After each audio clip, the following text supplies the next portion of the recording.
Games Workshop's Basement, hosted by John Quennell, Danny McDevitt, Val Heffelfinger. I'm Trickie, and it's Grim After Dark.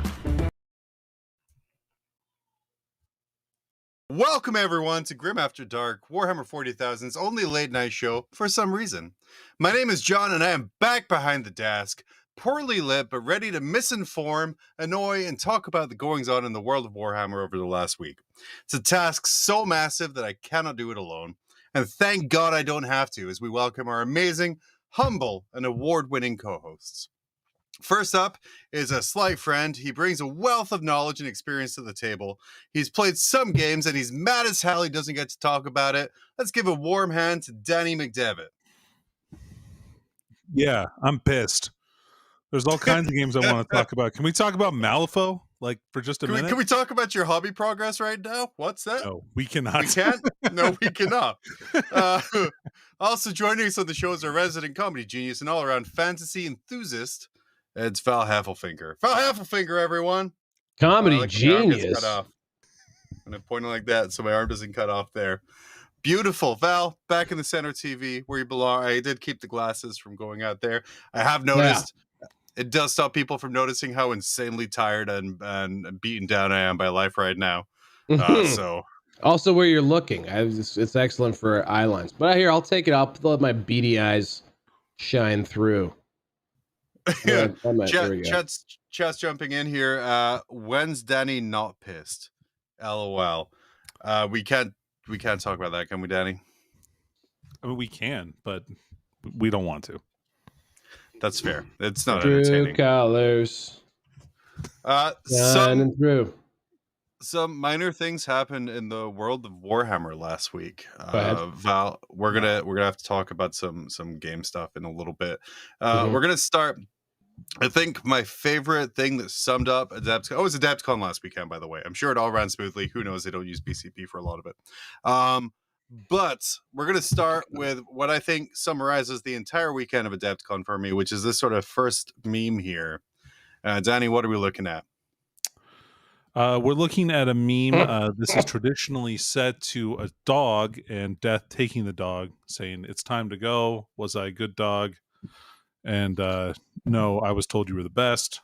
Very heartwarming, maybe even tear jerking, heart wrenching, in fact. But this is replaces the dog with the Imperial Guard Codex, with it asking if it was a good codex, and Death says, "I literally have no clue. I played maybe 3 games." Pretty good. And this one here, guys, alludes to what, Danny? The fact that 10th edition was announced, and we are... Yeah. Oh, man. If we could have like a million air horns. We should not play those. Used to have the last time Dickie added a sound, it was the alarm for the control room, and we got nothing but complaints about the levels on that. Well, yeah. But yeah, 10th is coming. I'm going to ask you guys real quick about this. This is kind of guard adjacent, but do you guys think World Eaters should have been saved for 10th edition as opposed to coming out in the ass end of the edition? Wow, somebody. No, I don't. I think they should have gotten released right away. Yeah. I'm excited that they came out. I think that it's good for the game. It kind of previews it gives people some breathing room for once 10th starts if they want to make changes to their army or buy additional models. It just kind of pushes that forward a little bit, or if they wanted to play a new army when 10th comes out. I mean, honestly, World Eaters came out in February? Yep. Yeah, so that gives you like a good solid 4 months of play with that army if you want to. But it's not going to be dead or anything in 10th edition. It's not like your models are going anywhere. No. I just want to point out, Danny, Justin Burns jumping up in chat says, "Danny, John, hello. I just put brush to paint and paints plastic for the first time in 3 years just now. I miss you, gentlemen." Justin is a true gent. I had an amazing game at his house years ago where we didn't have cool neoprene objective markers, so we used beer caps, which we had to quickly make ourselves. As you do. This man, Justin Burns. Now, not only does he help veterans by making motorcycles in a really cool charity gig, he also literally hunts with a falcon called Calidus. Yeah. That's true facts. He's a fantastic human being. It's a real man. Happy that you're here. The only scraps of masculinity that I have are entirely to do with this shirt. So this man doesn't you need a get gun. to wear that because you're Canadian. Yeah. This is. Can we move on from the Falconer guy? I'm feeling a little. Burns has a little pet sidekick too, Val. It's fine. It's like they both have falcons. But anyway, I miss Pete. Yeah, me too. We can make it terrifyingly close to like Pete's here, and we haven't because like I used the technology and it was terrifying. Like I just spilled the beans, guys. I did this bit. I have a AI voice cloner that I subscribe to for fun, and the whole thing was going to do this little bit where Pete would come on and just talk about like weird stuff. Like the first one I recorded was him talking about Genshin Impact, but the voice was so terrifyingly similar that it wasn't funny. It was just unnerving, and I said it to him because he was excited to hear it, but I said it to him and I'm like, I think I went too far. I have not heard from him since. So I can only assume he's gone out to the wild. It was too much. It's too much. Yeah. Val, Chad also asking, did we post last week's podcast? Good God. No, we haven't. We're 2 weeks behind. I blame myself. On the plus side, we're only paying for the hosting. So hey, Stream Voodoo is where the money is. All right. That's true. Okay, yeah. Fair. This is where the investment is, right here. Good point.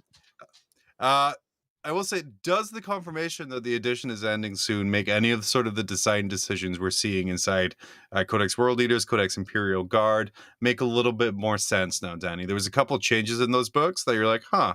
Well, less so Guard, more so World Leaders. I think Guard was clearly designed as a 9th edition book. It carries all the hallmarks of that. The only thing that's missing from that book are objectives, like secondaries. But World Eaters reducing the pages to like 3. And then also or two pages of rules, right? A page of strats and a page with the rules and like their warlord traits and relics. I think it's a sign of things to come. And keep in mind, they did announce on the video today that they're going to have enhancements similar to boarding actions. They called them that specifically. So maybe we're looking at a combination relic warlord trait kind of a deal for all these different armies. Yeah, now, absolutely. Now, call me crazy. And okay, Danny, the 7th edition Skaven army book notwithstanding, shouldn't codexes be written for the edition that they are a part of? Just throwing this out there. Maybe they wouldn't need to carpet bomb it all the time if they just, wrote books that kind of worked with one another, like were of the same oeuvre. Yeah. That's the 4th time I've said that on this show. You're just squeezing it in there. I agree with you. I think they should just release everything at the same time, and that sounds like what they're doing here, which is great. I really applaud that move. And then they'll release codexes as time goes on, and it sounds like there'll be additional attachments in these new codexes that'll let you kind of specialize your army a little bit more, kind of like the Angron's kind of army of renown or whatever, like the Angron's chosen or whatever, and how that kind of makes some modifications to your army based on just taking different units. I can see that working for like the different, like for instance, for like craft worlds and stuff like that. They could make an Oathway thing that has their own stratagems and enhancements, and then also like it makes Guardians do something cool or something like that. So I can see them making some cool changes to the rules in that way and keeping it pretty fresh. Yeah, absolutely. Do Guard deserve their 3 months of overpoweredness in the sun? Man, Guard came out in like November. So they're going to get more than 3 games. This maybe is one of these people that only plays a game like once every couple of months. I resent that. So the release wasn't for them. Guys, let's not forget that Guard are working off an already incredibly overpowered stretch at the beginning of 8th edition. I'm not sure if you recall, but they won Nova. They were the scourge of of tables across the land until probably the LVO itself. It wasn't merely just Guard, though, right? It was, I guess, like when Guard first got released, and it was the conscript spam was pretty popular. Yeah, well, it was, and like just all the guns, all the trucks, like a lot of the Torox primes and things like that. It was, it was spammy. Yeah, because you could do that too at the time. I mean, the most of the Guard I remember from 8th edition was Loyal 32 stuff, so that you can. That's later. Yeah, that's later though. Yeah. Yeah, they did just win Adepticon. Nazim Fushani. I'm literally talking like September 2017 to the like last time Val played 40K. December. Like it would be like, yeah, because Eldar comes out and everyone's like, Eldar sucks, and Nick Nanavati stops watching Pornhub for a minute and is like, wait a minute, Eldar's good. Yeah, but then there's also Ynnari, and that's like, yeah, but for some reason no one put those two things together for a hot minute. When that codex first dropped, the unanimous decision was Eldar suck, and then they just won everything forever for a long time. Then anyway, I digress. Built a whole empire. Even when we're talking about the not dead game, I refer only to things that are dead. Moving on here, we're going to skip forward. We're going to skip forward to slide 3, but in a second here. But there's been a lot of talk this weekend about Lionel Johnson. So I did some research, and this is sort of what I dug up about what everyone's talking about. Some research here? That's your English I did research. Baby? Yeah. Off the top of your head. Heck no, let's bring up what I found here. It turns out this is The Dark Angel by Lionel Johnson. It's a poem from the late 19th century. Danny, why is everyone so excited about this Victorian English poet? Well, John, inclusivity is in at GW. No, I'm just kidding. That's not why people are excited. People are excited for another loyalist Primarch, John.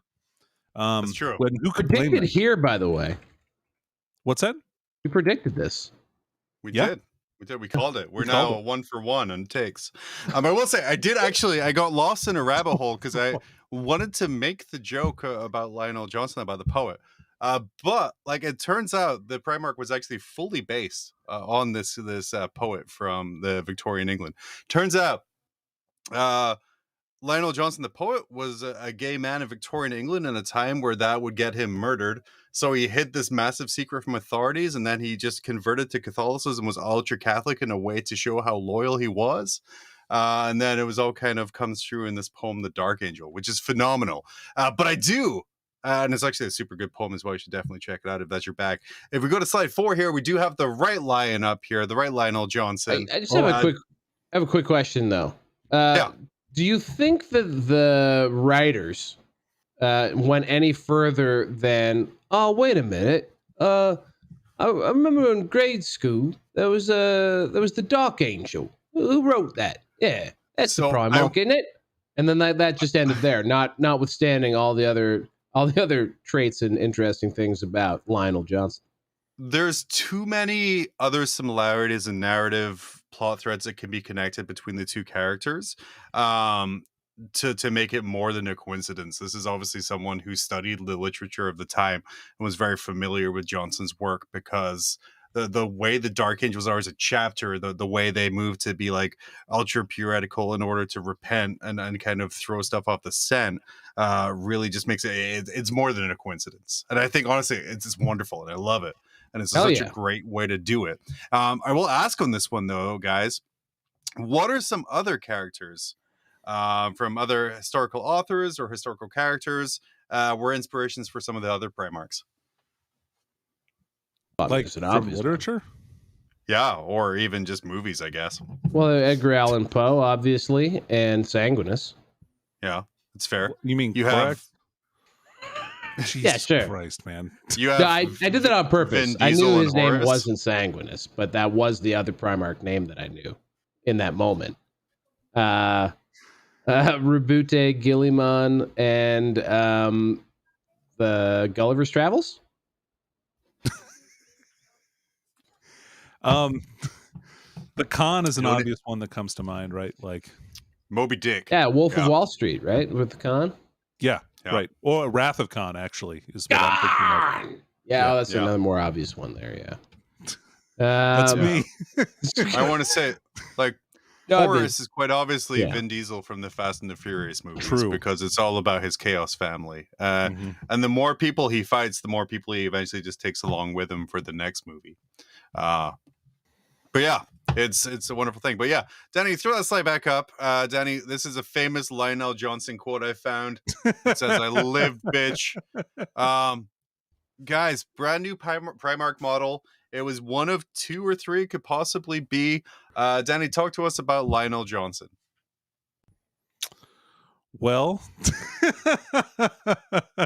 I mean, not the poet, but okay. But the Primark Sorry, model. you had me confused. I'm like, didn't we just talk about this already? I felt like we're just repeating stuff now over and over again in some kind of an endless loop where we just play edition after edition of 40K and it's all just the same. It's all the same. Nothing matters. Like, we'll be bitching about the same stuff in a year from now. Yes, and entropy will take us all. But the Lionel Johnson, famously Primarch of the Dark Angels, so Primarch of the First Legion, which always were kind of the more elite of the legions, and they got the best war gear, the oldest war gear, that kind of stuff, because they were, I mean, they did some purging on Terra, like during Unification Wars. I'm pretty sure they killed all the Thunder Warriors. That seems like something that happened. I think the term is retired. Yeah, thank you. They were up for early retirement. They just put them to bed. They rehoused them in small boxes. Them to Florida. Florida's still a shithole in the 41st millennium. As much as I like the Lion, he's like kind of a Mary Sue. Like, he's just kind of good at everything.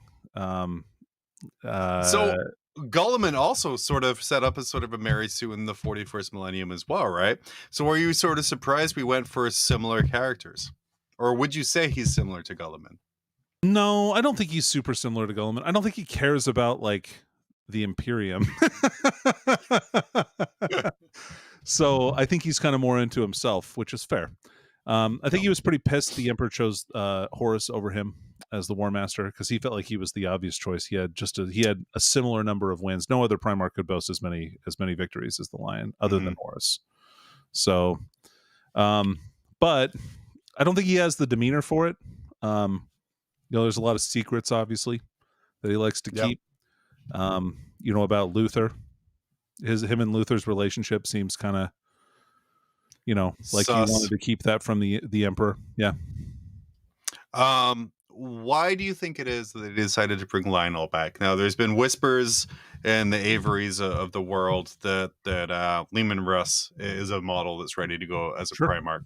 There's other Primarchs that are ready to go. Why did they choose to bring Lionel Johnson back at this time? I think because he's the most obvious one that's been hinted in the fluff as being pretty much alive and just in a sequestered location in the rock. Whereas like Russ is still lost. Korax is pretty much like in the warp all the time. The Khan is lost. Dorn is maybe dead. Who knows? I think so. As an ignorant person who literally only sees these guys as like 2-dimensional tropes, and not the well, I don't know. I think it'd be obnoxious for me to suggest that they, haven't been developed over 10 billion pages of the Horus Heresy. They have all the subtlety of a brick to the face. But they start as very broad tropes, and I think that anyway that develops from there. I was trying not to be an asshole, guys. Look, my point is here that literally the point of the show. I really like the fact that the Lion came back because he is more character than caricature driven. So that would be like similar to me as Gilliman. Both Gilliman and Lionel Johnson, as someone who's just reading these things as, again, like broad tropes, like it's not to me as immediately obvious what is like. People have very strong feelings about Lionel Johnson, but if I just look at a picture of him, I don't know why. If I look at a picture of Russ, I understand what Russ is all about. I look at a picture of Sanguinius, I know what he's all about. He's a pretty boy and really good at stuff. Whereas Lionel Johnson and Gilliman strike me as sort of the grindy role-playing elements of these, of the loyalist Primarchs, while a lot of the other ones are kind of flash in the pan. But they come at that angle differently. And so I think that kind of a nuance from the perspective of these guys are now going to be in lieu of, or ruling instead of, their dad.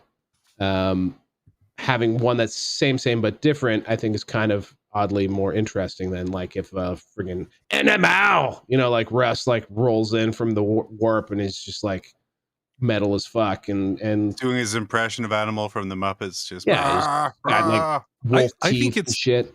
I don't know. I think he's a great he's a great character, right? That like whereas Guilliman kind of embodies that like Roman Caesar emperor kind of like aesthetic, the Lion kind of embodies more of like the knightly lord, which they don't really have like a Primarch that does that. So you can kind of take that theme to the bank. That's a very attractive theme for a lot of people, and the sword and shield just kind of emphasize that even more. So it's a great model. Oh, what a fantastic model. They knocked the sculpt out of the pack. I did not expect Old Man Lionel to come. I don't expect it to be such a great pose. It's a phenomenal model. Chat's, by the way, saying Dorn might be coming back. I really want that to happen purely so we can have a kick fight between him and Abaddon, because neither of them have really arms anymore. They have no arms. So that would just be fantastic. But as fantastic a model as it is, and Val, you talked about maybe the Primarchs being subtler characters and having more nuance. Guilliman legitimately just the sword of the Emperor with the Emperor's sword. And this next slide here, we see the Lion is the shield of the Emperor with the Emperor's shield. And this person here, very unhappy. He says, "Y'all remember the Emperor having a shield? I don't. What is the next Primarch going to get? The Emperor's jockstrap? I mean, should be so lucky, right? I mean, that thing would be blessed, and also roomy, I would imagine. Also, they see like a tunic. That's like that little pauldron badge thing. I added that photo to the right there because that is the shield. That's what is being used. Here's the thing: Big E, huge, large man. What? Isn't he supposed to be smaller than them all? Who knows? But if you look at sort of, who knows? Like these things happen. Hold on, isn't he man-sized? I thought the Emperor was man-sized. Sometimes, no. Sometimes he's bigger than a Primarch. It's what the plot demands at the time. And that's like one of those Grey Knight fucking Terminator brooches that they wear. Now, imagine if that was worn by a 30-foot tall. That is the brooch of the Emperor. That is not the shield of the Emperor. But yeah, it looks amazing. Danny, what are your thoughts about the shield of the Emperor and kind of the very subtle hinting between one Primarch being the Emperor's sword and the other being the Emperor's shield? Yeah, it's interesting. I wouldn't pick the Lion to be like super defensive, but I mean, when you embody every single character trait, you're also like an expert duelist, but also you're really stubborn on the defense. Like that's what Dark Angels are kind of. I don't know. Dark Angels have like a big identity crisis, like in a lot of ways, because they just want to do too many things with the chapter. Yeah. So. Absolutely. But yeah, I love the shield. So they're the first great. Legion, right? Like they're the first guys out of the old vat of whatever Primarchs came out of. Goo. In fact, I have a slide that deals with vats of goo later. Certainly not a vagina.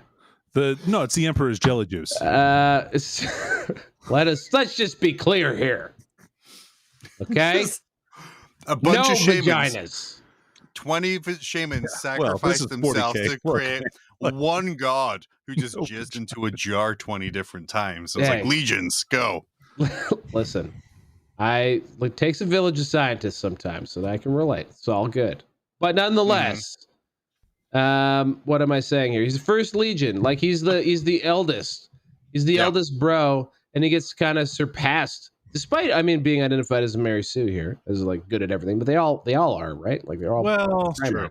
The Emperor created 20 Mary Sues, or 18, I guess. Again, it's sort of interesting because like they set these things up in a corner, and like they have to find an interesting way out of their corners. So like. Is he just sort of the disappointed older brother all the time? Is that kind of what it is? Or is he just getting outshone by his younger siblings? Like what's his deal in that regard? I think all the Primarchs are generally like kind of are kind of the same age, because I think they were all like kind of created at the same time. So the Dark Angels being the first Legion doesn't necessarily mean that he's older, but it does mean that his Legion was created first, and so they're older by sheer dint of like that's when they were actually like pushed out of the factory. I do love, by the way, chat here pointing out nobody knows the size of the Emperor. How he unleashes his psychic power determines his size, which makes me think if he rolls a double 1, he's like 3 foot tall. Which, dude, like, hey, Short King's got game 2, man. Timur's got to stay in his lane, man. Timur, he's got to stay in his lane and just get back to fucking playing fantasy. Come by the casita. Don't go pretending like you know what's going on in 40K, pal. I see you. I didn't even bring my Switch, so I see you in this fantasy segment. Moving on though to this next guy here, Rebute Gulliman versus Lionel Johnson is kind of generally the theme we're going for. Danny, there is some, and Taylor could yell at us for hours about what actually happened, but there's some tension between the two at Heresy time. But why do you think the decision was made narratively to keep Rebute young and Stasis like fresh out the can for 10,000 years, making Lionel an older, kind of more haggard person? I think they both look old. Like the models, like have you seen that animatic? Forehead wrinkles. Have you seen the animatic for 10th edition where Gulliman looks like he was just birthed out of a tub of dove? Because he's like barely alive. He's barely alive. Well, but like, his skincare routine is an amazing. Animated suit, isn't he? He's a fucking emperor's. He's a thousand sun basically at this point. What's keeping him alive? Yeah, like his armor. He's in an iron lung. Yeah, that moves. Yeah.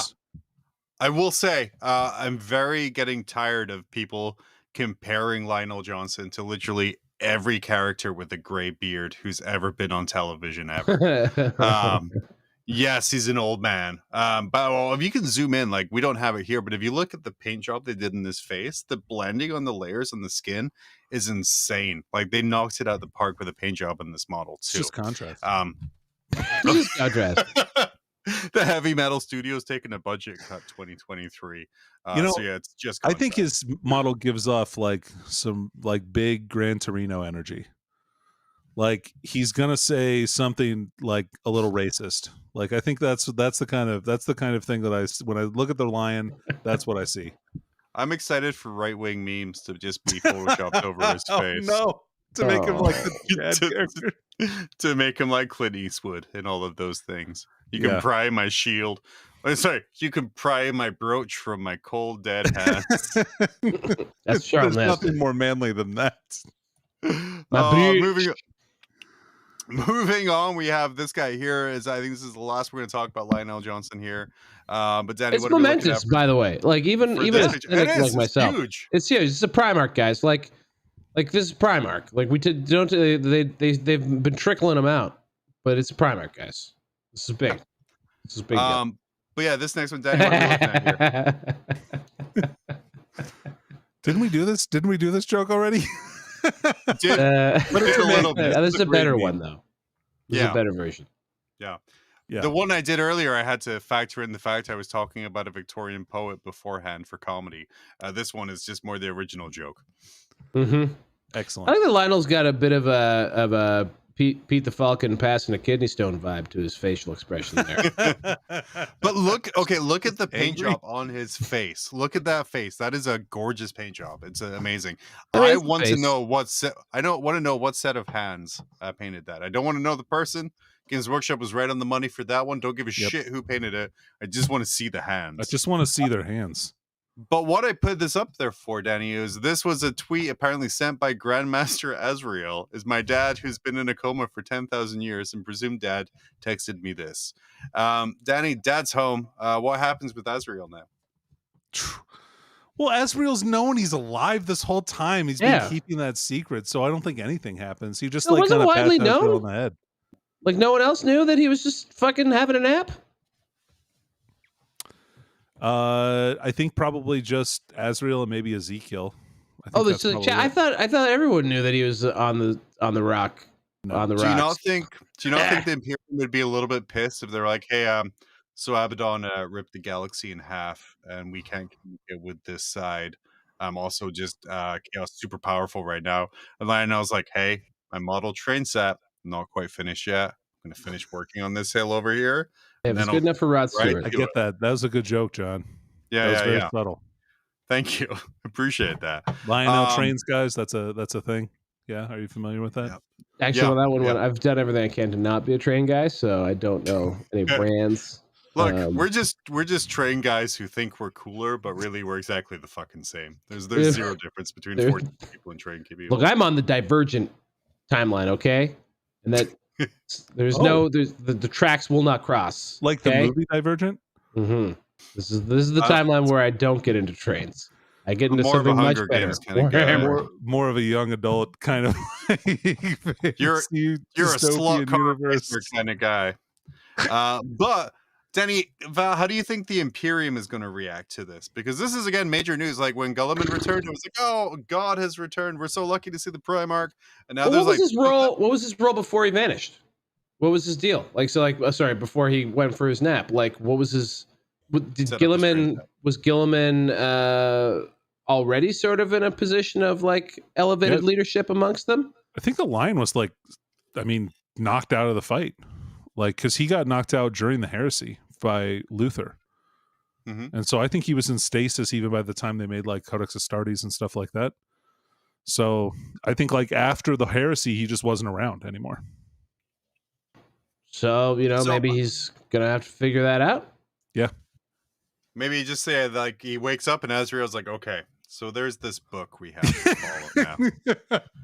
Your brother wrote this book. It's really taken off. You're like, you bring me 4,000 of my men. He's like, about that. So we can't do that anymore. I've got some bad news, sir. Good thing you can draw on all the Unforgiven, because the Dark Angels can kind of operate at Legion strength just in their different like successor chapters, because they all kind of work together. They sure do. Hey, but you know what? Azrael and new 40K wasn't the only thing that was announced at AdeptCon last week in the preview panel.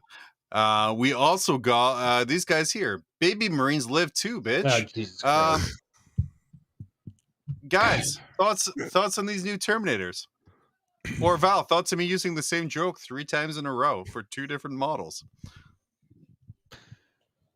I am actually super disappointed by this. I'm going to be the only person on the planet who's going to poo-poo these fucking Terminators. But here's why. And I've struggled to explain this to anyone so far. So why don't I fail one more time? Okay. Love it. At least we can monetize this one.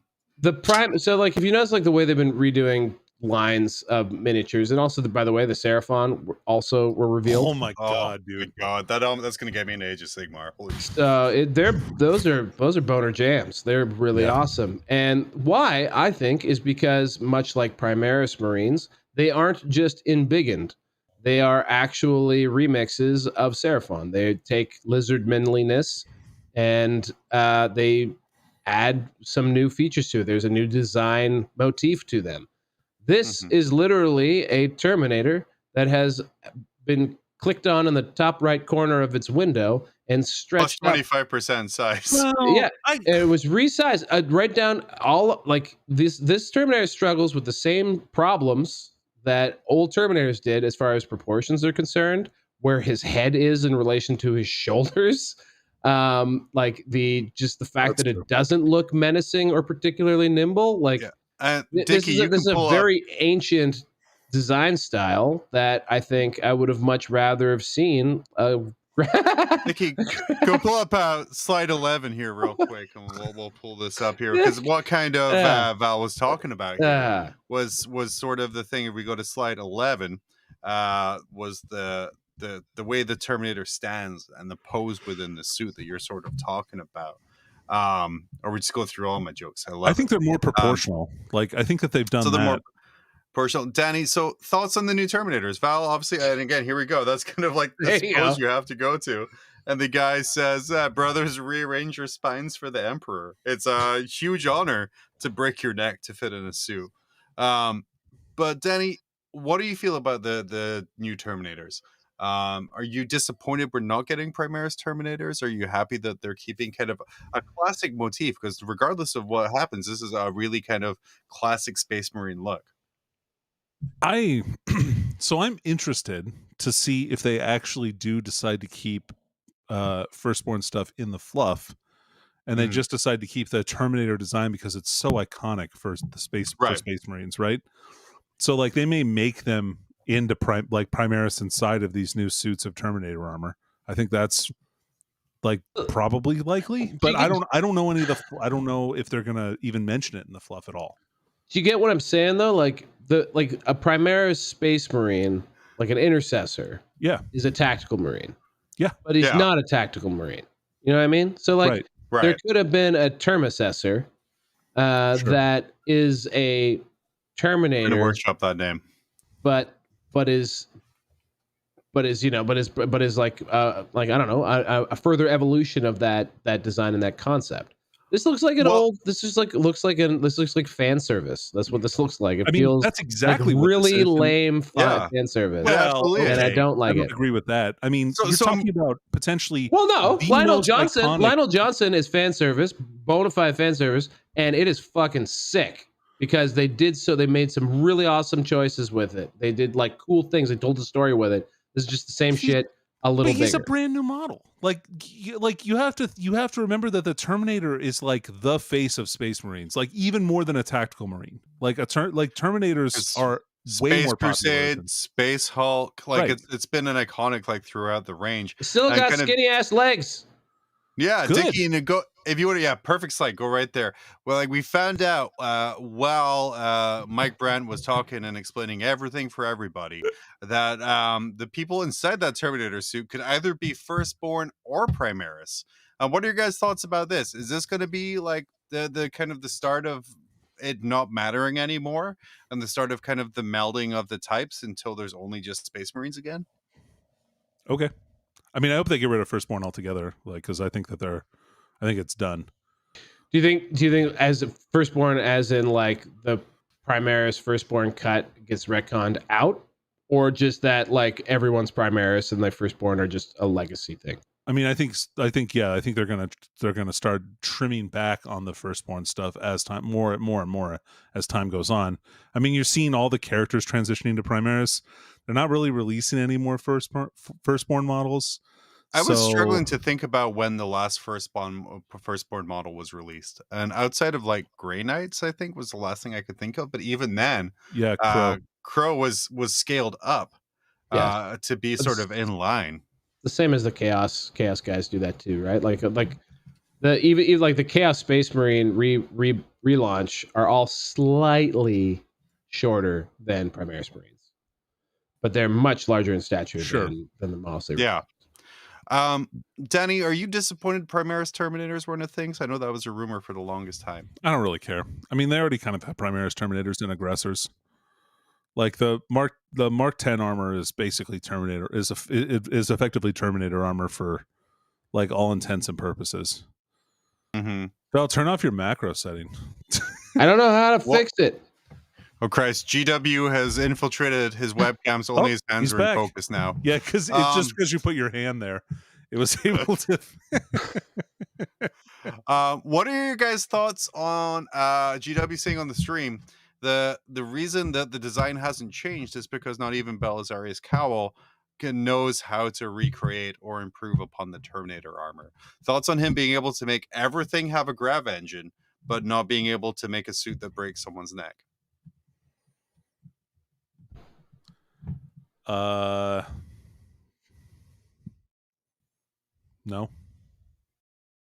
Okay, perfect. Love it. Let's move on. That says to me that they were told that they had to sell boxes of just the same Terminators, and the writers were like, "Fuck you." That's what that feels like to me. That feels like they didn't even try to justify like why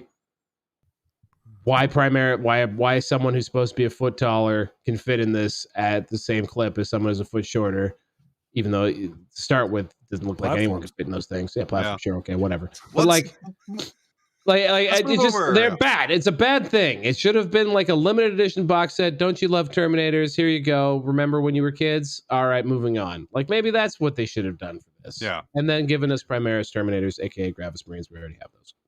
Are you guys, because we saw the teasers last week, and we were sort of thinking they were going to do a new edition of Space Hulk because it had been a while. We haven't seen a new box game in a while. Are you guys disappointed that we're not getting a new Space Hulk? Danny? I mean, Space Hulk is cool. I don't know. I mean, it's not. I don't know. I mean, I bought the last Space Hulk. I'd probably buy another copy of Space Hulk if they release it. I like playing Space Hulk. It's a fun game. Yeah, but I've never played Space Hulk. First of all, it's really good. And I'm sure it's good. It's pretty fun. Dude. The only thing I was going to say was I was kind of hoping that that everyone who thought 10th edition was coming and like all these rumors were in fact just rumors of a new edition of Space Hulk, and like that was what was being announced. And 10th edition didn't come, and like that would have been that was what I was kind of hoping for. But if I was in the GW design studio and I kept on seeing internet rumors of Space Hulk, I'd be like, what? That no. Why would you guess that? By the way, chat as well, letting us know, Val. Kind of staying on your back a little bit here. That's where it says, this looks like fan service, says the man that goes full mast at Tomb King's Capesh art. What? I mean, that's all the Tomb King stuff releases. Is it's just all fan service. That's the the entirety of the old world. It's just fan service. It's an entire game system based on nostalgia. It's like hopefully not a Phantom Menace style nostalgia cash in and more of a there are good ways to do fan service and shitty ways to do fan service. Okay, guys, that's all I'm saying here. Mandalorian versus whatever the Obi-Wan was. I'm going to ask you to shut your damn mouth, sir. That was a spectacular series. You liked Obi-Wan? You didn't? Look, this is not a Star Wars podcast, but it did true. No. If you think I'm grumpy about 40K. Holy crap. Okay, Disney has killed any last interest I've had in Star Wars. More so since everything moved on. I'd accepted the prequels. Yeah, I broke Disney up. just rolling was just like, hey, do you want 2 new Star Wars movies in a series every year until you're dead? Cool, here it is. And I'm like, no thank you. Obi-Wan I felt was delightful and wonderful, and I enjoyed seeing broken Obi-Wan literally bury a man in a rock coffin. I will hear no evil about it. Rogue One, Mandalorian, Andor, those are all fucking amazing things. Rogue One is great. Rogue One is an abomination to modern cinema. You're just bad at movies, John. I don't understand how anyone how like maybe I thought too highly of you. Maybe that's basically what I'm learning right now. Rogue One is a terrible movie. An abomination. It's awful. God, it's just Val, name 4 characters of the 10 primary cast from Rogue One. I don't know. Why does it matter? Because it's not memorable. It's shitty characters doing things that don't make sense. I don't know. Andor was in it. Right, John, if you made one of the Star Wars of the original Star Wars movies, no one would know any of the characters' names. Ooh, moving on. This is inflammatory, and we don't have time for me to go in a 45-minute rant dissertation. I'll have you know, guys. We've only got 20 minutes for your rant. I have upper division elective credits in Star Wars. So, like your appeal to authority is bullshit, John. You're talking about something that's purely a matter of opinion. That's all good. It turns out chat has terrible opinions as well. So we're gonna move on to tinfoil hat time. This guy here, and I just seen in chat here, Dickie, he's never been able to see slide numbers, which makes me seem foolish for months now saying slide numbers. We're gonna go to the one that's the baby Terminator beside the new Terminator. Boom. And it says step 1, publish rules for boarding actions. Step 2, modify the points value so the Deathwing is over the top. Step 3, sell the Terminator boxes and empty the warehouses. Step 4, bring out the new Terminators that everyone wants. Danny, Val, do you believe a company that can actually plan a proper release schedule for a lot of their things and or availability of product would plan to this level for Terminator sales? 100% no. I mean, I don't agree with the foundation of your question. Look, we don't all go to law school. Some of us have to take fucking Star Wars classes, okay? Let's go from there. But pulling that back up to kind of what you said, I actually super like the new Terminators now, because when you compare it to one of the old ones, like proportionally, so much better. Oh my god, yeah. Look at the legs. They're just so much better. It's not much better, guys. Danny's not actually looking at Terminators right now. He's looking at some. Oh some yes, other let me monitors. close Great. these windows in my browser. Excuse me. Sorry, I'm just reeling after everything that's transpired so far. I don't even know what he said. What did he say? What was the question? Show's canceled. We have differing opinions. We We have friends differing anymore, guys, opinions. like- We have differing opinions about subjective media. So therefore, God, We can't be friends finished. anymore. The show's over. That's it. Pack It's it the in. rift. This is a rift. We've only proved over the last 4 weeks that it's very easy to replace me behind this desk. So I'm very secure in it. Only quite literally. actually- you still ran the show for the Center team.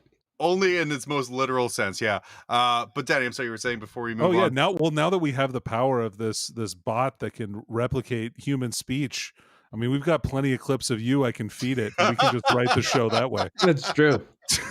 And you write the script like an idiot. So we I can just do. plug. We just fully replace you with a robot. I think next week we should just do that. We can just have me very boredly playing on my phone the entire time while I just press buttons for the voice text thing to kind of keep going. And then, like, because it sounds like a dead, emotionless person, I'd just be like, ha, ha, ha, ha. Good one, Val.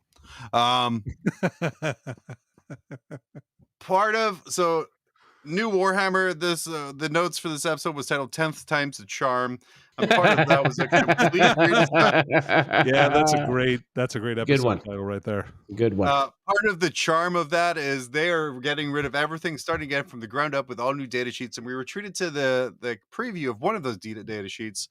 The data sheet for the model that literally no one was crying for an update of. The data sheet that every Tyranid player already owns 300 models of. The Termagon. But Danny, take us through this new data sheet. What are your thoughts on this? So all the stats are still present on this sheet that you would have in 9th edition. So you still have movement, weapon skill, ballistic skills, strength, toughness, wounds, and leadership. Although the leadership is significantly different. I'm really interested to see exactly how the morale phase works now.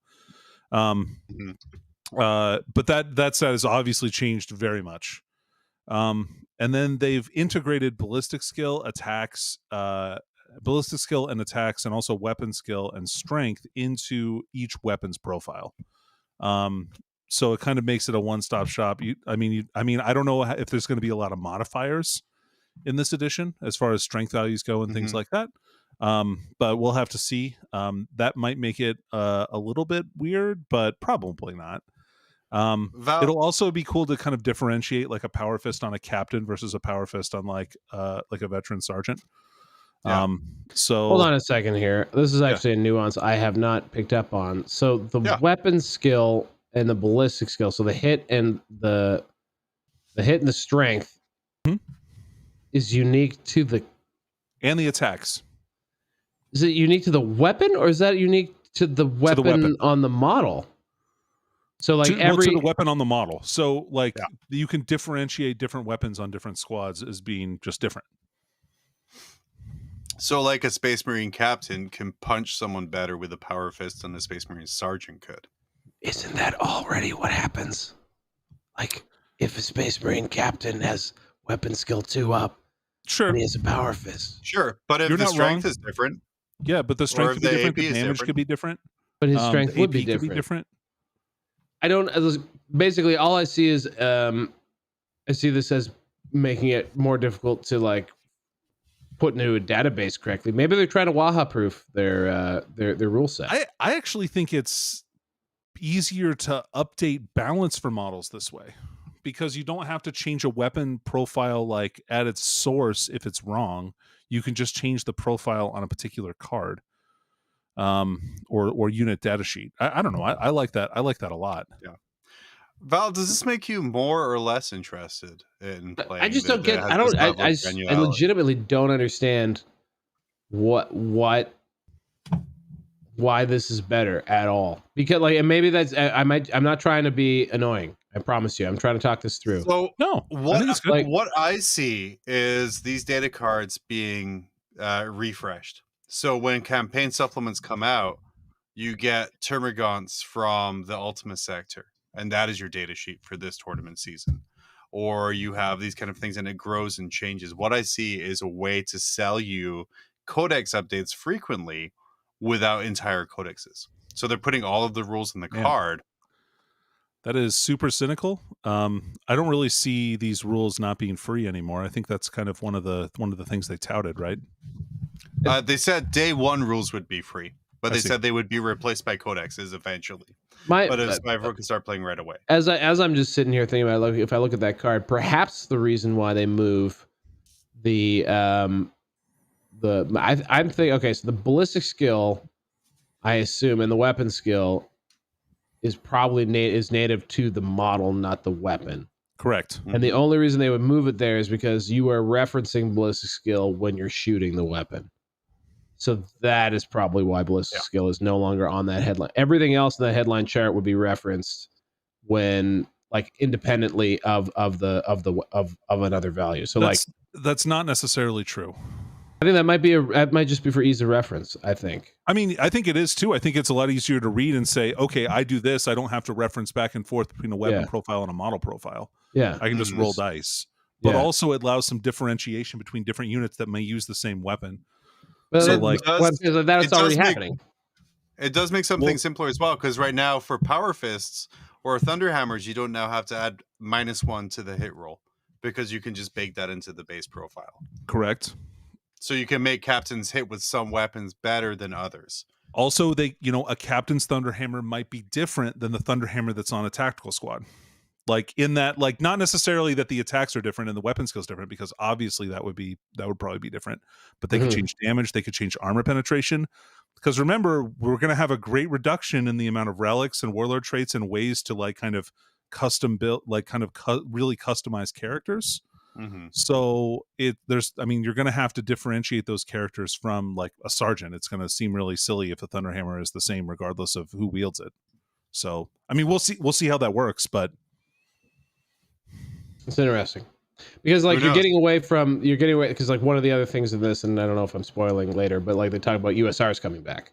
Sure. And one of the issues with USRs was that like you have universal special rules. Universal special for people listening to us who don't talking shop here, guys. I'm flexing a bit here. Like I'm not. The old dog has a few tricks. Okay. I remember something. Knows how to wheel a block.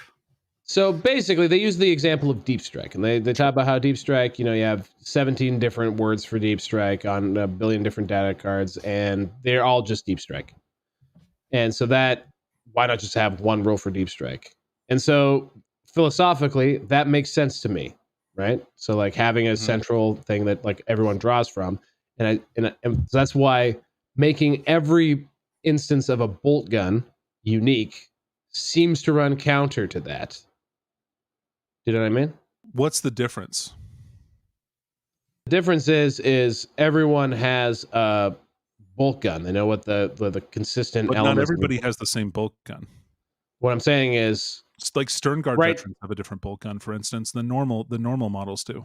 But then they get a different bolt gun. But they get a Sternguard bolt gun that has different it's all rules. referenced on this one character card, so you don't have to go back and look at what the stats of a bolt gun are. Like, so I don't understand like realistically what the difference is between those two, but between like looking at a profile in an index in the back of the book that has all the weapon profiles to see what it does, and just looking at the unit card where all of that information is displayed automatically for your unit. Yeah. It's new. I mean, it's just I don't know. I'm sure. Like, yeah, we'll see. Your points are valid, Val. I'm not saying that. I'm not trying to discount them. I'm not necessarily seeing the value. Like I'm not necessarily seeing the value. It doesn't mean there isn't value. It means I'm not immediately getting what the value of this is for their system, and especially from a reducing complexity perspective. It adds a granularity to what they can fix and how they can fix things. easily because you just update it. If it's free, Yeah, and I know you've been out of the the game for a while, but like it seems like there's a lot of builds on particular units that are just automatically the best build. And so it will always be thus. Well, sure, but I think this allows you to change a data card, and then like you don't have to change plasma guns, for instance. You can just change a unit's plasma guns. So you don't have to change all plasma guns, just Dark Angel's plasma guns, right? Or just things like that. Yeah, anyway, I guess we'll get more into it. We'll see what happens. I mean, we're gonna have Danny's hot takes and Val's valid takes, which I think is now what we're gonna call those because I kind of like that a little bit. But we've gone a little too long just talking about Warhammer. Why don't we shit on stuff for a little bit, guys?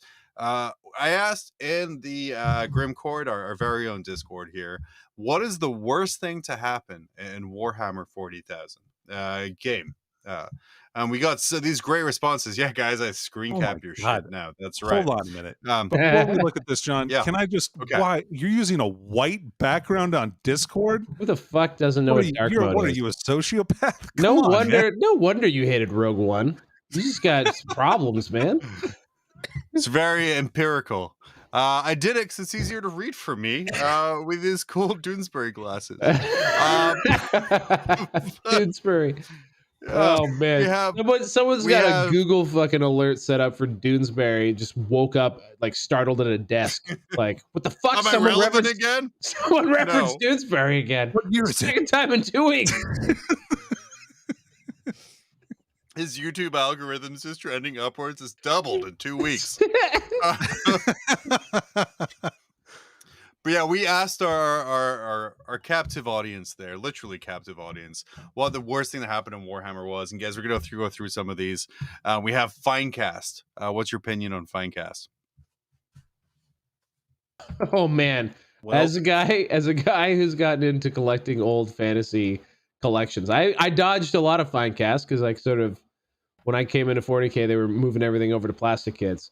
So I didn't really like the Finecast Hell Cannon, for example, is perhaps like it's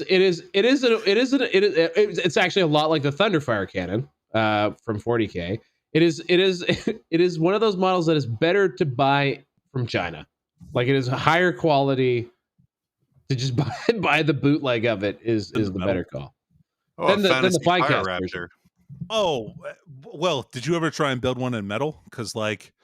Imagine like all those gaps and stuff like that, trying to fill it in the weight of the model working against itself. I have a completely asymmetrical steam tank that's made of pewter. It's it is the most mind-bending thing to look at. Actually, I'll have to take a picture of it for you. But yes, I know exactly what you mean. We have blast templates.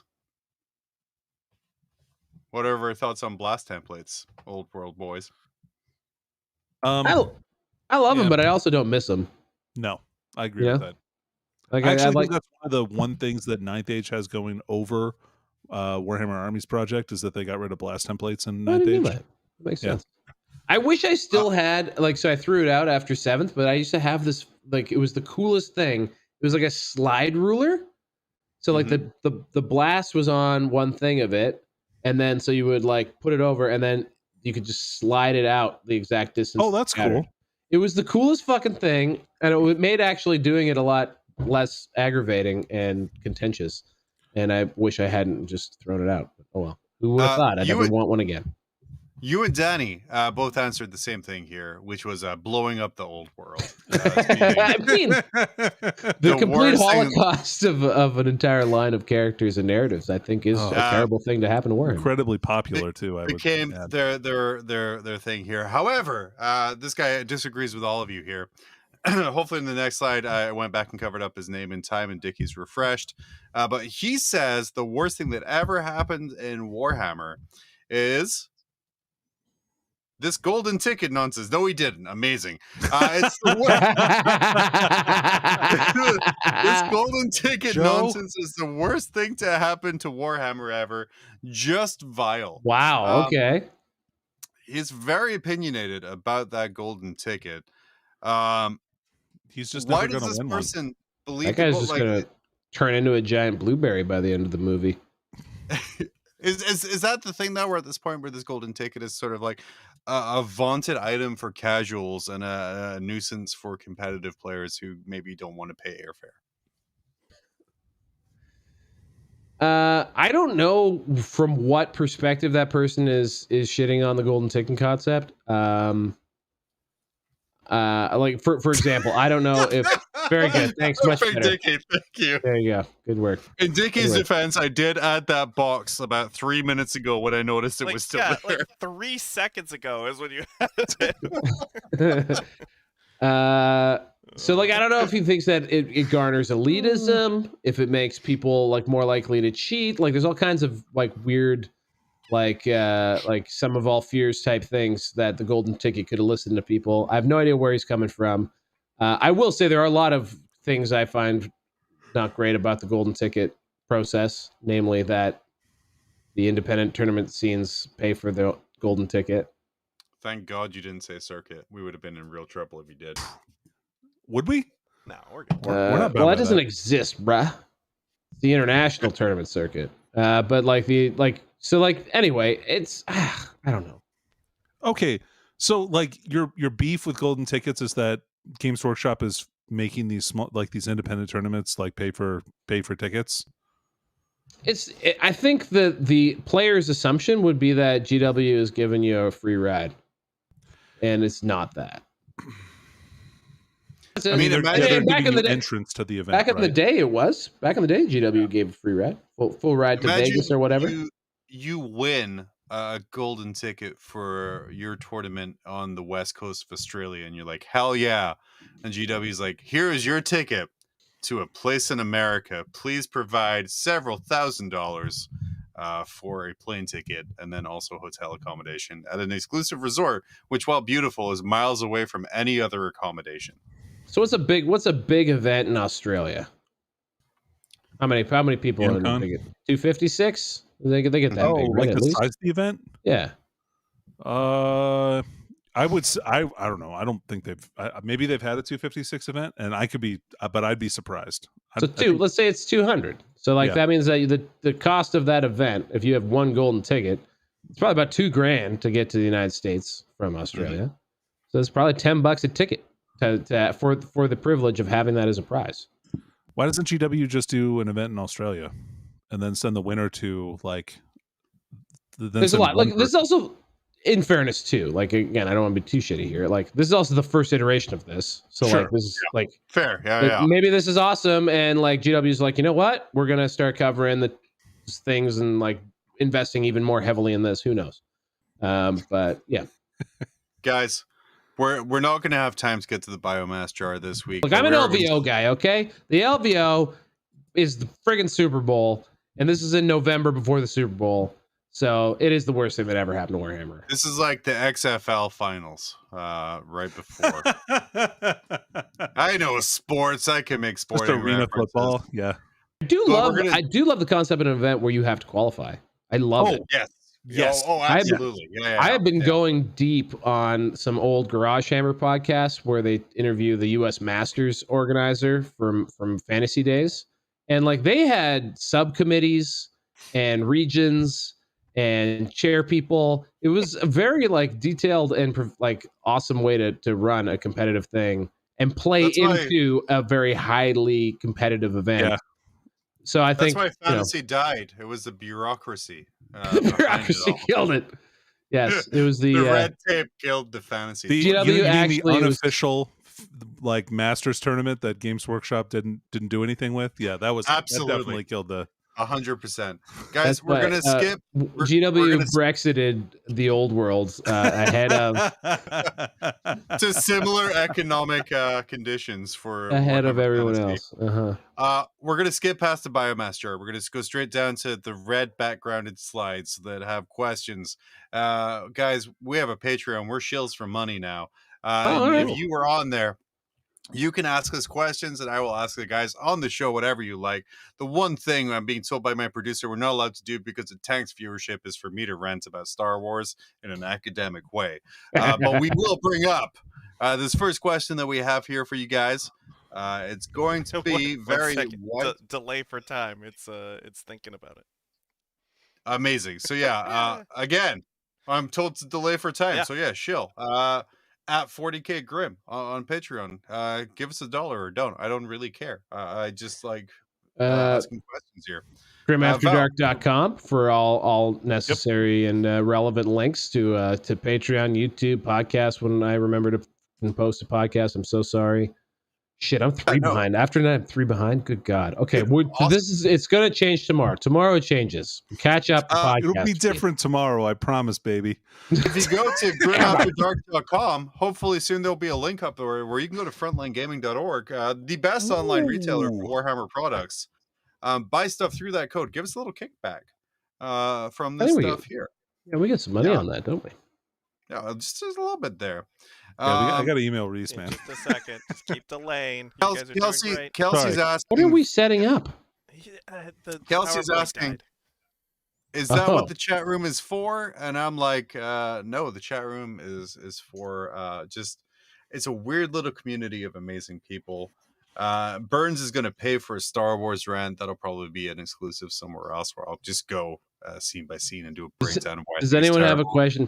Okay, so here's something. Well, I actually have been asking ChatGPT for that's the newest ChatGPT, everybody. Questions along the way. Going back, it had 4 different points about the comparison between Lionel Johnson and Lionel Johnson. So the most obvious connection is obviously the names. It also has it brings up poetry and symbolism, in which